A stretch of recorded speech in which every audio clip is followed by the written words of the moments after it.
Hi everybody, this is a real quick video, not a whole lot of content, just designed to give you some really important information that you're probably going to want to think about as you start doing research for your final project.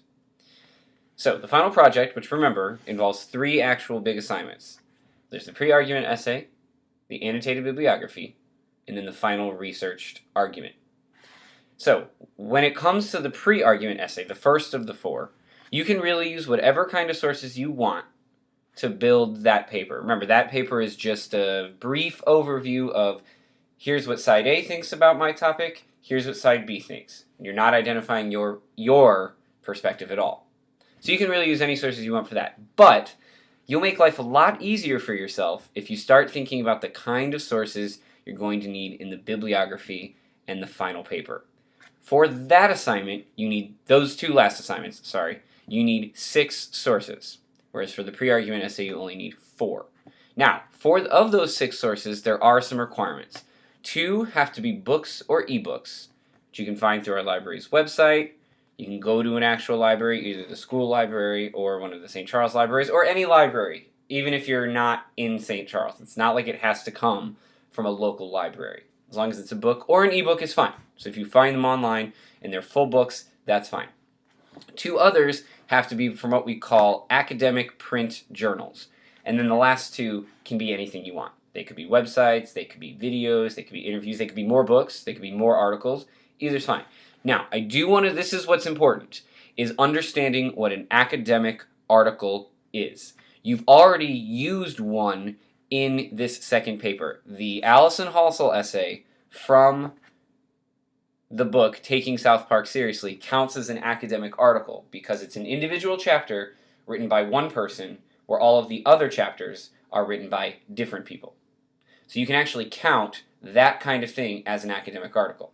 The other way to know if you have an academic article is if it has page numbers in its citation and you can find page numbers in it.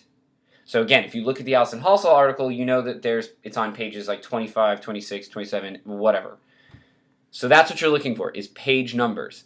A lot of people make the biggest mistake in thinking that if it's on a website, then it counts as an article. That doesn't. That counts as a website, not an article. So what you need to focus on is finding things that have page numbers, especially if they come from things that are like the Journal of Psychology or USA Today. So you can use newspapers as long as they have page numbers. Most things that you might search through the library website using the search for articles feature are going to be fine.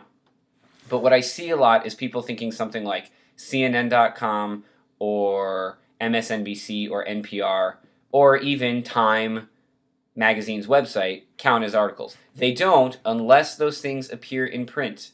So if they don't have page numbers, they're probably not going to work. Now remember, you just have to have 2 of those in the final project. 2. So you can use basic websites. You can use things that you find on a regular Google search, but only if there's only 2 of those. So you otherwise have to have 2 books and 2 articles. So there is a discussion board on our Canvas site called something like Sources Questions. You can post information about a source that you find, and I'll let you know if it counts as an article, a book, or a website, or something else. In addition, when you turn in your sources assignment, the one where you have to find 4 sources, I will let you know which kind of sources those look like.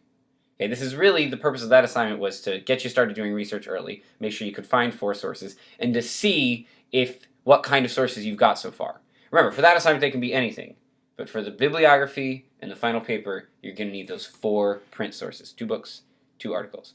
If you have more questions about this, you can post them in the sources questions, you can email me, or you can post them in the questions for the instructor. All right? Good luck with research.